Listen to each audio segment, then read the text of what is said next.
ओम नमः शिवाय। शिवजी सदा सहाय। ओम नमः शिवाय। गुरु जी सदा सहाय। रुद्र संहिता के पार्वती खंड का 7वां और 8वां अध्याय।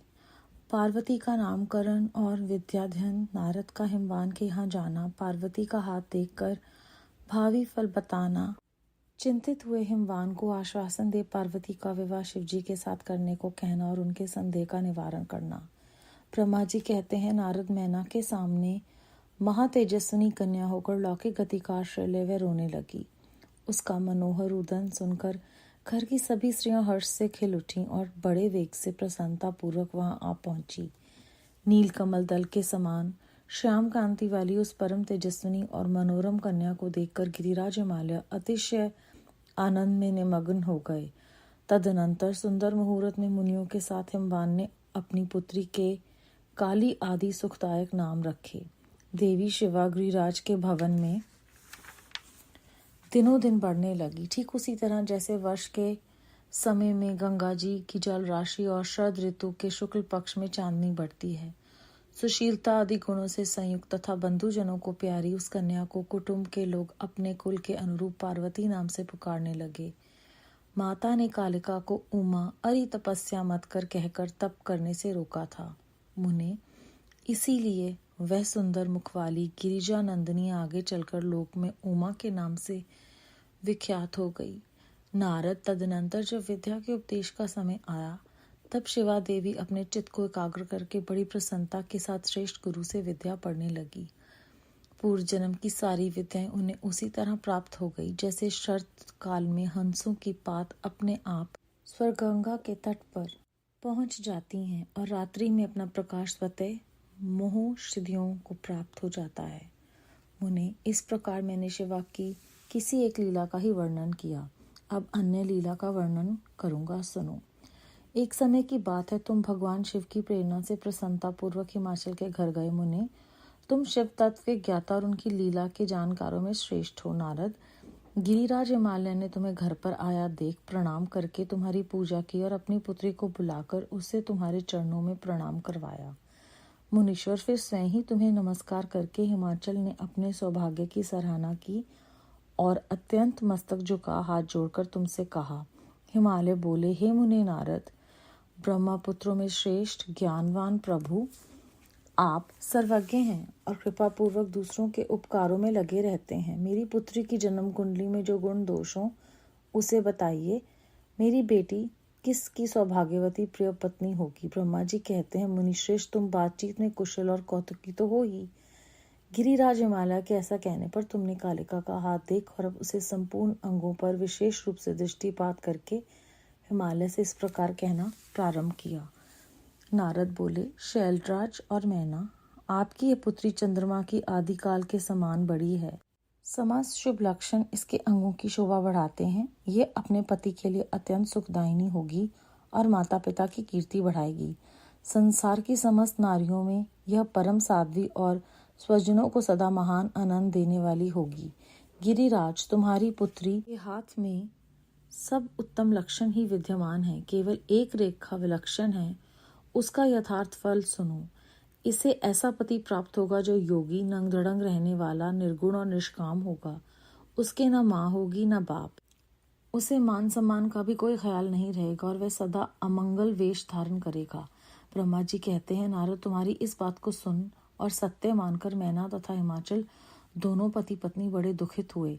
परंतु जगदम्बा शिवा तुम्हारे ऐसा वचन सुनकर और लक्षणों द्वारा उस भावी पति को शिव मानकर मनी मन हर्ष से खिल उठी। नारद जी की ये बात कभी झूठी नहीं हो सकती। यह सोचकर शिवा भगवान शिव के युगल चरणों में संपूर्ण हृदय से अत्यंत स्नेह करने लगी। नारद, उस समय मनी मन दुखी हुए हिमवान ने तुमसे कहा, मुनि उस रेखा का फल सुनकर मुझे बड़ा दुख हुआ है। मैं अपनी पुत्री को उससे बचाने के लिए क्या उपाय करूं? मुने, तुम महान कौतुक करने वाले और वार्तालाप विशारद हो। हिमवान की बात सुनकर अपने मंगलकारी वचनों द्वारा उनका हर्ष बढ़ाते हुए तुमने इस प्रकार कहा। नारद बोले, गिरिराज तुम स्नेह पूर्वक सुनो, मेरी बात सच्ची है, वह झूठ नहीं होगी। हाथ की रेखा ब्रह्मा जी की लिपि है, निश्चय ही वह मिथ्या नहीं हो सकती। अतः शैल प्रवर इस कन्या को वैसा ही पति मिलेगा, इसमें संशय नहीं। परंतु इस रेखा के कुफल से बचने के लिए एक उपाय भी है। उसे प्रेम पूर्वक सुनो। उसे करने से तुम्हें सुख मिलेगा। मैंने जैसे वर्ण का रूप किया है वैसे ही भगवान शिव हैं। वह सर्वसमर्थ और लीला के लिए अनेक रूप धारण करते रहते हैं। उनमें समस्त कुल क्षण सद्गुणों के समान हो जाएंगे। समर्थ पुरुष में कोई दोष भी हो तो वह उसे दुख नहीं देता। असमर्थ के लिए ही वह दुखदायक होता है। इस विषय में सूर्य, अग्नि और गंगा का दृष्टांत सामने रखना चाहिए। इसीलिए तुम विवेक पूर्वक अपनी कन्या शिवा को भगवान शिव के हाथ में सौंप दो। भगवान शिव सबके ईश्वर, सेव्य, निर्विकार, सामर्थ्यशाली और अविनाशी हैं। वे जल्दी ही प्रसन्न हो जाते हैं, अतः शिवा को ग्रहण कर लेंगे, इसमें संशय नहीं है। विशेषतः वे तपस्या से वश में हो जाते हैं। यदि शिवा तप करे तो सब काम ठीक हो जाएगा। सर्वेश्वर शिव सब प्रकार से समर्थ हैं। वे इंद्र के वज्र का भी विनाश कर सकते हैं। ब्रह्मा जी उनके अधीन हैं तथा वे सबको सुख देने वाले हैं। पार्वती भगवान शिव की प्यारी पत्नी होगी। वह सदा रुद्रदेव के अनुकूल रहेगी, क्योंकि यह महासाध्वी और उत्तम व्रत का पालन करने वाली हैं तथा माता पिता के सुख को बढ़ाने वाली हैं। ये तपस्या करके भगवान शिव के मन को अपने वश में कर लेंगी और वे भगवान भी इसके सिवा किसी दूसरी स्त्री से विवाह नहीं करेंगे। इन दोनों का प्रेम एक दूसरे के अनुरूप है। वैसा उच्च कोटि का प्रेम ना तो किसी का हुआ है, ना इस समय है और न आगे होगा। गिरिश्रेष्ठ, इन्हें देवताओं के कार्य करने हैं। उनके जो जो काम नष्ट प्राय हो गए हैं उन सब का इनके द्वारा पुनः उज्जीवन या उद्धार होगा।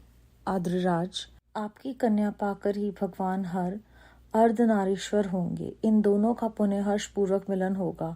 आपकी ये पुत्री अपनी तपस्या के प्रभाव से सर्वेश्वर महेश्वर को संतुष्ट करके उनके शरीर के आधे भाग को भी अपने अधिकार में ले लेंगी, उनका अर्धांग बन जाएंगी। गिरिश्रेष्ठ, तुम्हें अपनी यह कन्या भगवान शिव के सिवा दूसरे किसी को नहीं देनी चाहिए।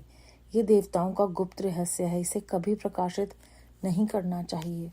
हिमालय ने कहा, ज्ञानी मुनि नारद, मैं आपको एक बात बता रहा हूँ, उसे प्रेम पूर्वक सुनिए और आनंद का अनुभव कीजिए। सुना जाता है कि महादेव जी सब प्रकार की आसक्तियों का त्याग करके अपने मन को संयम में रखते हुए नित्य तपस्या करते हैं। देवताओं की भी दृष्टि में नहीं आते। देव ऋषि ध्यान मार्ग में स्थित हुए वे भगवान शंभु पर ब्रह्म में लगाए हुए अपने मन को कैसे हटाएंगे, ध्यान छोड़कर विवाह करने को कैसे उद्यत होंगे, इस विषय में मुझे महान संदेह है। दीपक की लौ के समान प्रकाशमान अविनाशी प्रकृति से परे निर्विकार, निर्गुण, सगुण, निर्विशेष और निर्ही जो परब्रह्म है, वही उनका अपना सदाशिव नामक स्वरूप है। अतः वे उसी का सर्वत्र साक्षात्कार करते हैं। किसी भैया अनात्मा वस्तु पर दृष्टि नहीं डालते। मुने, यहाँ आए हुए किन्नरों के मुख से उनके विषय में नित ऐसी ही बात सुनी जाती है। क्या वह बात मिथ्या ही है? विशेषतः ये बात भी सुनने में आती है कि भगवान हर ने पूर्व काल में सती के समक्ष एक प्रतिज्ञा की थी। उन्होंने कहा था, दक्ष कुमारी प्यारी सती, मैं तुम्हारे सिवा दूसरी किसी स्त्री का अपनी पत्नी बनाने के लिए ना वर्ण करूंगा ना ग्रहण। ये मैं तुमसे सत्य कहता हूँ।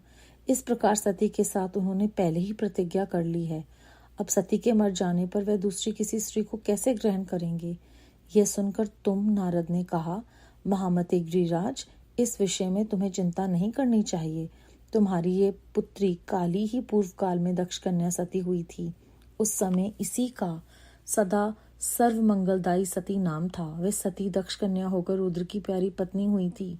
उन्होंने पिता के यज्ञ में अनादर पाकर तथा भगवान शिव का भी अपमान हुआ देख क्रोध पूर्वक अपने शरीर को त्याग दिया था। वे ही सती फिर तुम्हारे घर में उत्पन्न हुई हैं। तुम्हारी पुत्री साक्षात जगदम्बा शिवा हैं। यह पार्वती भगवान हर की पत्नी होंगी, इसमें संशय नहीं है। नारद, ये सब बातें तुमने हिमवान को विस्तार पूर्वक बताई। पार्वती का वह पूर्व स्वरूप और चरित्र प्रीति को बढ़ाने वाला है।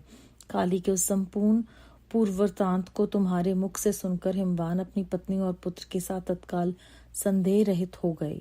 इसी तरह तुम्हारे मुख से अपनी उस पूर्व कथा को सुनकर काली ने लज्जा के मारे मस्तक झुका लिया और उसके मुख पर मंद मुस्कान की प्रभा फैल गई। गिरिराज हिमालय पार्वती के उस चरित्र को सुनकर उसके माथे पर हाथ फेरने लगे और मस्तक सूंघ कर उसे अपने आसन के पास ही बिठा लिया। नारद, इसके पश्चात तुम उसी क्षण प्रसन्नतापूर्वक स्वर्गलोक को चले गए और गिरिराज हिमवान भी मन ही मन मनोहर आनंद से युक्त हो अपनी सर्व संपत्तिशाली भवन में प्रविष्ट हो गए।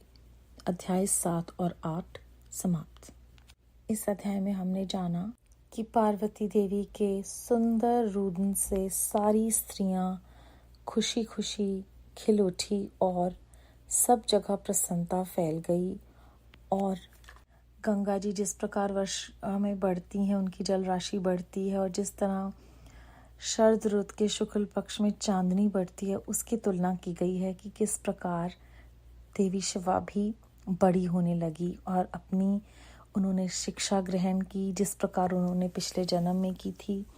और ये एक पहलू है जो ब्रह्मा जी सुनाते हैं। फिर वो कहते हैं कि जब आप वहाँ गए, हिमवान ने आपको कहा कि आप पार्वती देवी जी का हाथ देखकर उनका भविष्य बताइए, तो जिस बात से हिमवान और उनकी माता मेनका थोड़ी से व्याकुल और दुखी हो गए, वही बात सुनकर पार्वती जी खुश हो गई, क्योंकि उन्होंने जान लिया कि शिव जी ही मेरे पति होंगे।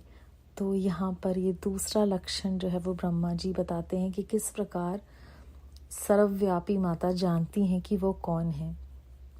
और फिर अंत में जब वो एक हिमवान एक पिता की भांति फिक्र करते हैं कि उनकी बेटी का भविष्य तो ऐसे ठीक नहीं रहेगा, क्योंकि जब वो पूरे वृतांत बताते हैं कि शिव जी किसी की बात नहीं सुनेंगे, अपने में मस्त रहेंगे और उनके ना माता है ना पिता है, तो नारद जी जब आश्वासन देते हैं तो वो बताते हैं कि इन्हीं से उनको अपनी आदि शक्ति मिलेगी और इन्हीं की वजह से वो अर्धनारीश्वर होंगे और उन्हें फिक्र करने की कोई ज़रूरत नहीं है, क्योंकि देवी पार्वती ही सती जी का दूसरा रूप है। तो हमें यहाँ पर पुनर्जन्म की जो हम बातें सुनते हैं कि जो आत्माएं हैं जो पिछले जन्म में सीखती हैं वो अगले जन्म में भी पूरा होता है।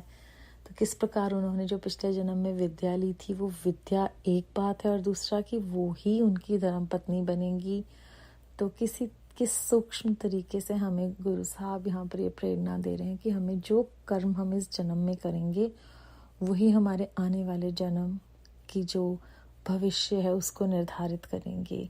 जब सारी बातें सुन ली माता पिता ने, उनको पूर्ण रूप से आश्वासन मिल गया कि वो शिव जी की पत्नी बनेंगी, तो उन्हें तसल्ली हुई और उनकी वह बढ़ाई सुनकर, अपनी बेटी के बारे में जानकर हिमवान ने उन्हें अपने पास ही आसन पर बिठा लिया और उनको स्नेह दिया। इसके बाद नारद जी स्वर्गलोक में चले गए। हिमवान मन ही मन प्रसन्न होकर आनंद की अनुभूति करते हुए अपने भय महल में वापस चले गए। बेहद शुक्राना गुरु जी महाराज। ओम नमः शिवाय। शिव जी सदा सहाय। ओम नमः शिवाय। गुरु जी सदा सहाय।